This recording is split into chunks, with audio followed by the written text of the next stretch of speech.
कर रहे हैं फिजिक्स यानी कि अध्याय नंबर 2 गाउस की प्रमेय और उनके अनुप्रयोग। ठीक है गाइस, तो जैसा कि हमने गाउस की प्रमेय और उनके अनुप्रयोग में पहले तो जो कुछ टॉपिक है थी क्लियर की, उसके बाद गाउस की प्रमेय क्लियर की, उसके बाद 5 एप्लीकेशन सॉल्व कर दिए। तो गाइस एक एप्लीकेशन और है, इसे समझना जरूरी है। वैसे तो 5 ही एप्लीकेशन है, लेकिन ये 6ठा एप्लीकेशन मैं आपको बता रहा हूँ। ये एप्लीकेशन समझना बेहद जरूरी है। अगर आप इसे समझते हैं तो आपकी काफी प्रॉब्लम आसान हो सकती है। तो ये हमने क्या किया था, पहले इसे नहीं पढ़ा था क्योंकि हम इसे भूल गए थे और ध्यान में भी नहीं आया था। तो आज इस अनुप्रयोग को हम क्या कर रहे हैं, सॉल्व कर रहे हैं। अब देखिए गाइस, एक समान रूप से आवेशित चालक प्लेट के निकट बाहर किसी बिंदु पर वैद्युत क्षेत्र की तीव्रता। अब ठीक है, एक समान रूप से मान लीजिए कोई प्लेट है, चालक प्लेट है, इस पर सिर्फ एक ही प्रकृति का आवेश है, या तो प्लस क्यू ले लीजिए प्लस या माइनस क्यू आवेश ले लीजिए। ठीक है, लेकिन हम यहाँ प्लस क्यू आवेश लेके चल रहे हैं। ठीक है, रूप से आवेशित चालक प्लेट के निकट बाहर किसी बिंदु पर वैद्युत क्षेत्र की तीव्रता हमें क्या करनी है, ज्ञात करनी है। अभी देख लीजिए, एक प्लेट है, एक क्या है, चालक प्लेट है। इसके जो बिंदु ए है और जो ए सिरा बी है, सिरा ए और सिरा बी दोनों पे कौन सी आवेश है, एक ही प्रकृति की आवेश है जो कि प्लस, और इस पे भी प्लस है। और कोई बिंदु पी है जो कि वैद्युत क्षेत्र E1 E2 हमें निकालना है। ठीक है, तो गाइस यहाँ जैसा कि मैंने लिख रखा है, अनंत लंबाई की एक समान रूप से आवेशित चालक प्लेट है जिसको प्लस क्यू आवेश दिया जाता है। प्लेट के निकट कोई बिंदु पी है, इस पर वैद्युत क्षेत्र की तीव्रता क्या करनी है, ज्ञात करनी है। ठीक है, यह चालक प्लेट दो चालक प्लेटों ए और बी में विभक्त हो जाती है। यदि पृष्ठ आवेश घनत्व सिग्मा और माध्यम का परावैद्युतांक के हो, तब सिरे ए के कारण बिंदु बी पर वैद्युत क्षेत्र की तीव्रता। गाइस देखिए समझिए, एक क्या है, चालक प्लेट है। ठीक है, अभी चालक प्लेट है, इसके दो सिरा है, सिरा ए सिरा बी। अब देखिए दोनों पे समान प्रकृति की आवेश है, प्लस प्लस। अब ये दोनों सिरा ए व बी में विभक्त हो जाते हैं। ठीक है, अब इसके बाहर कोई बिंदु पी है जिस पर हमें वैद्युत क्षेत्र की तीव्रता ज्ञात करनी है। और आपको पता है पृष्ठ आवेश घनत्व क्या होता है, सिग्मा होता है। इसे समझाने की जरूरत नहीं है, ये हम पीछे पढ़ चुके हैं। अगर आपने नहीं पढ़ा है तो प्लेलिस्ट में जाके सर्च करके देख सकते हैं। ठीक है, तो गाइस जिसपे हमें क्या निकालना है, वैद्युत क्षेत्र की तीव्रता निकालनी है। और सिग्मा हमारा क्या है, पृष्ठ आवेश घनत्व है। और माध्यम का परावैद्युतांक के है। अगर गाइस वहां माध्यम का परावैद्युतांक कह रहा है तभी स्टार्टिंग से लेके चलना है, अगर नहीं कह रहा है तो नहीं लेके चलना है। ठीक है, और माध्यम का परावैद्युतांक के बराबर एक ही होता है, हमेशा ध्यान रखिएगा। तो हम यहाँ लेके चलना है कि ताकि कि आपको समझ में रहे। अगर नहीं कह रहा है तो ये लेके नहीं चलना है। तो ठीक है, क्या है, परावैद्युतांक के है, तब सिरे ए के कारण बिंदु पी पर वैद्युत क्षेत्र की तीव्रता ऐसे निकालेंगे, सिरे बी के कारण बिंदु पी पर वैद्युत क्षेत्र की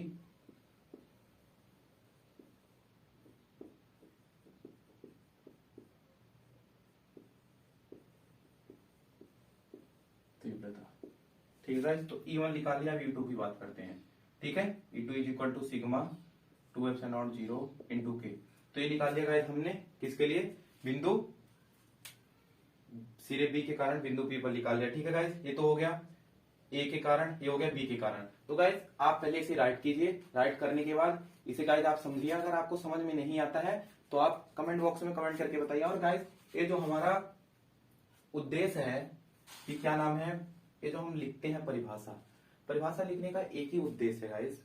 ये उद्देश्य है कि देखिए, आप अगर डायग्राम बना चुके हैं, चित्र बना चुके हैं, तो चित्र से आप लैंग्वेज बहुत बढ़िया तरीके से बना सकते हैं। बट हम इसलिए यहाँ लैंग्वेज लिख रहे हैं, परिभाषा लिख रहे हैं कि गाइस आपको कोई प्रॉब्लम ना हो। आप डायरेक्ट यहाँ परिभाषा भी अगर आप नोट्स बना रहे हैं तो अच्छी तरीके से बनाइए और इस परिभाषा को अपने नोटबुक पे यानी कि नोट्स पे राइट करते चलिए, जिससे आपको पढ़ने में और आसानी हो। अगर मान लीजिए आपको पता है कि डायग्राम ऐसे बना है, इसको क्या कहते हैं, कैसे, कौन सा पॉइंट क्या है, अगर यहाँ लिखा भी है तो और ज्यादा वो क्या हो जाता है, मजबूत हो जाता है। तो गाइस हमें बहुत सही ढंग से पढ़ना है, रटना कोई टॉपिक नहीं है। मैं स्टार्टिंग से ही बोलता आ रहा हूँ, फिर बोल रहा हूँ, रटना कोई टॉपिक नहीं है, समझ के पढ़ना है। ओके गाइस, तो गाइस हमने E1 E2 यानी कि वैद्युत क्षेत्र E1 वैद्युत क्षेत्र E2 निकाल लिया। अब बिंदु P पर परिणामी वैद्युत क्षेत्र की तीव्रता निकालते हैं। ठीक है गाइस, बिंदु P पर परिणामी वैद्युत क्षेत्र की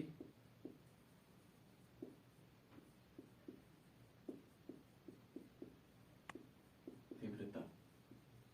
ठीक है गाइस, बिंदु P पर परिणामी वैद्युत क्षेत्र की तीव्रता। अब परिणामी निकालना है तो E बराबर जो हमारा आएगा E1 प्लस E2।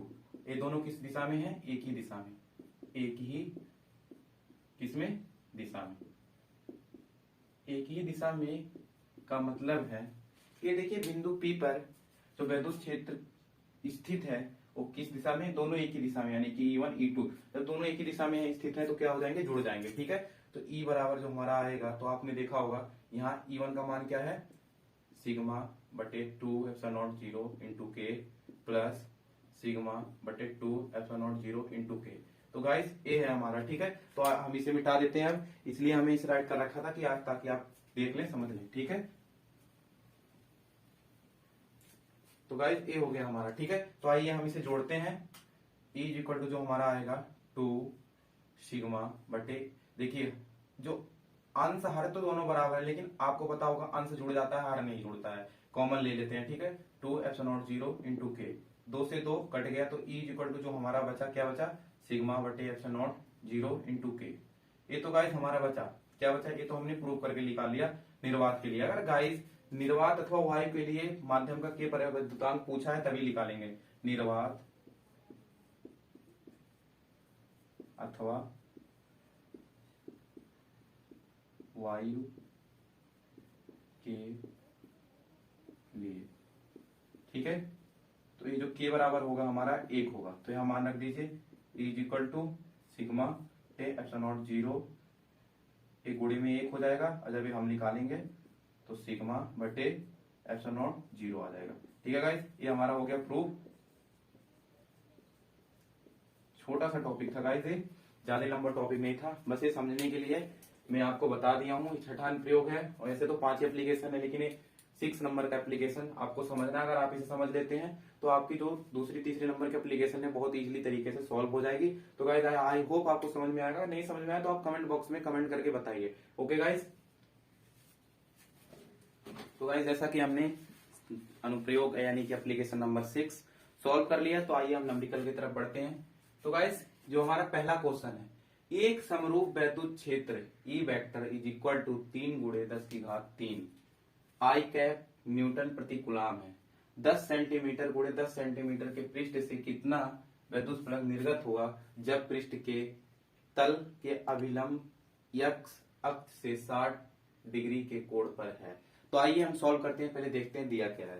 तो देखिए गाइस दिया क्या है, ई वेक्टर आपको यहाँ दिख रहा है सीधे सीधे 3 गुणे 10 की घात 3 आई कैप न्यूटन प्रति कूलाम है। ठीक है, तो हो गया 3 गुणे 10 की घात 3 न्यूटन प्रति कूलाम। दूसरा क्या दिया है, ए। ठीक है, ए जो हमारा दिया है क्या है, 10 सेंटीमीटर गुणे 10 सेंटीमीटर, मीटर में बदलते हैं, क्या हो जाएगा गाइस, 10 नहीं में 100। ठीक है, गुणे 10 की घात -2 10 की घात -2 मीटर स्क्वायर। ठीक है, ये तो हो गया हमारा ए। अब दूसरा कंडीशन क्या दिया है, थीटा। थीटा क्या दिया है हमारा, 60 डिग्री। ठीक है गाइस, थीटा जो हमारा दिया है कितने डिग्री दिया है, 60 डिग्री दिया है। तो गाइस एक चीज देखिए, इसे पहले हम जब सॉल्व करेंगे तो ए जो है 2 की घात से तो 0 खत्म। ठीक है, तो ये हो गया हमारा 1 गुणे 10 की घात कितना -2 गुणे, ठीक है, ये तो हो गया हमारा मीटर स्क्वायर। तो गाइस ये तो हमारा आ गया सॉल्व होके। तो दूसरी बात थीटा दिया है, अब हमें थीटा जब दिया है तो हमें क्या निकालना है, इससे निर्गत यानी कि अभिलंब x अक्ष से 60 डिग्री का है, वैद्युत फ्लक्स निर्गत होगा। तो यानी कि सीधे सीधे बात हो रहा है, क्या निकालना है, वैद्युत फ्लक्स। तो निर्गत वैद्युत फ्लक्स हम यहां लिखते हैं निर्गत वैद्युत फ्लक्स। ठीक है गाइस, निर्गत वैद्युत फ्लक्स जो हमारा है। अब आपको पता है वैद्युत फ्लक्स फाई क्या होता है, ठीक है, ई ए, ठीक है, कॉस थीटा। अब देखिए ई भी दिया है, ए भी दिया है, और कॉस थीटा भी दिया है, ई ए कॉस थीटा।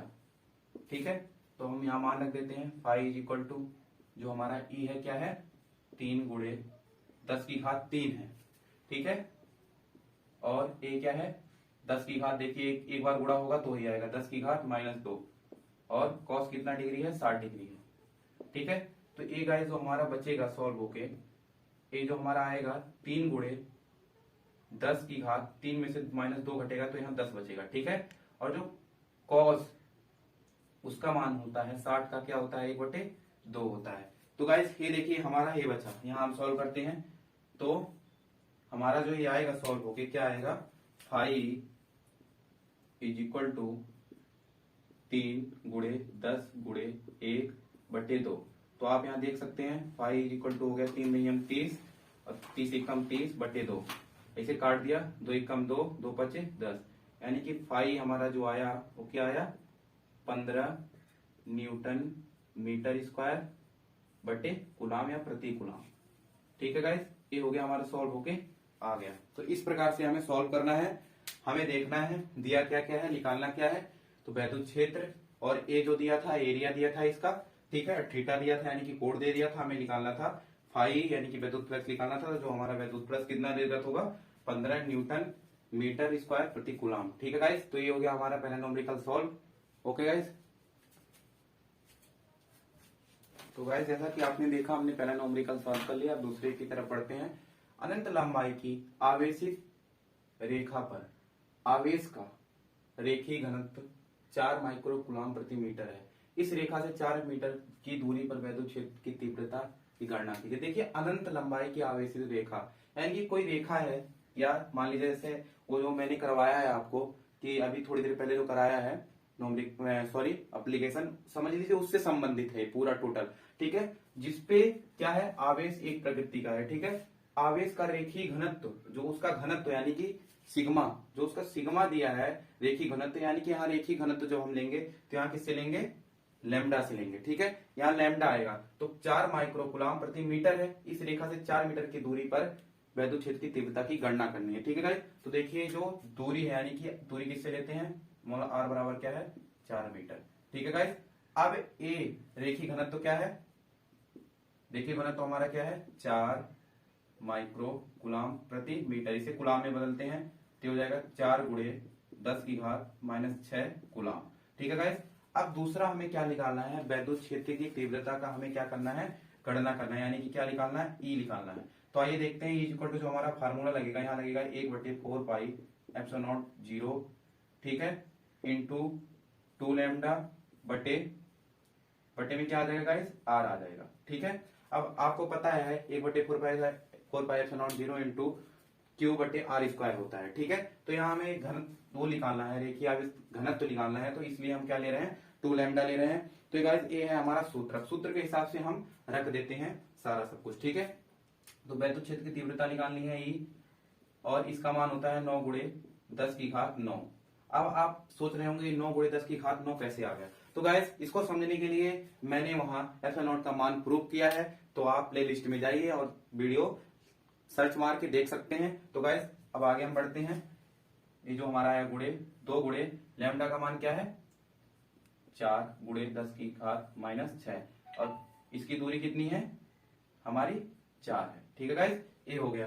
तो अब देखिए 4 से 4 कैंसिल हो गया हमारा, अब बचा क्या, इज इक्वल टू 9 गुणे 10 की घात 9, ठीक है, गुणे ये 2 बचा और गुणे 10 की घात -6, ये बचा गाइस। 4 से 4 तो कट गया, तो ये हो गया 9 दूनी, यानी कि 9 का पहाड़ा जब हम 2 बार पढ़ेंगे तो कितना आएगा 18 गुणे, अब 10 की घात 9 है -6, तो घटा कितना बचा 10 की घात 3 बचा। तो गाइस ये है हमारा, ये आया है आंसर। अभी देखिए अगर पॉइंट में इस चीज को पूछता है, तो अगर पॉइंट में पूछता है तो देखिए पॉइंट में अगर निकालना है आपको, तो इज इक्वल टू जो हमारा आएगा 1.8 गुणे 10 की घात -4 हो जाएगा। ठीक है, क्या हो जाएगा 4 हो जाएगा न्यूटन प्रति कूलाम। तो अब देखिए समझिए, ये तो हमने सॉल्व कर लिया। अब ये 18 था, अब यहाँ 1 के बाद पॉइंट लगा दिया, यानी कि ये 18 से कम होकर किस पे आ गया 1 पे आ गया। तो इसीलिए हम जो पॉइंट लगा रहे हैं घात यहाँ उठा के रख दे रहे हैं, तो वो हो जा रहा है। तो ये हमारा आंसर आ गया न्यूटन प्रति कूलाम, यानी कि वैद्युत क्षेत्र की तीव्रता इसकी कितनी है 1.8 गुणे 10 की घात 4 न्यूटन प्रति कूलाम। तो गाइस आज का वीडियो हम यही समाप्त करते हैं। तो जैसा कि इस वीडियो को स्टार्ट जब हमने किया था, तो सबसे पहले हमने क्या किया था छठा अनुप्रयोग यानी कि एप्लीकेशन नंबर 6, उसके बाद हमने 2 न्यूमेरिकल सॉल्व किए। अगर आपको इन तीनों टॉपिकों में कोई भी प्रॉब्लम होता है तो आप कमेंट बॉक्स में कमेंट करके बता सकते हैं। आप अगले वीडियो में मैं उसका सोल्यूशन बहुत अच्छी तरीके से दूंगा। अगर मेरी वीडियो आपको पसंद आई हो तो लाइक कीजिए और अपने दोस्तों के साथ ज़्यादा से ज़्यादा शेयर कीजिए। अगर आप मेरे चैनल पे नए हैं तो चैनल को सब्सक्राइब कीजिए और मेरी वीडियो सबसे पहले देखने के लिए बेल आइकन को प्रेस कीजिए।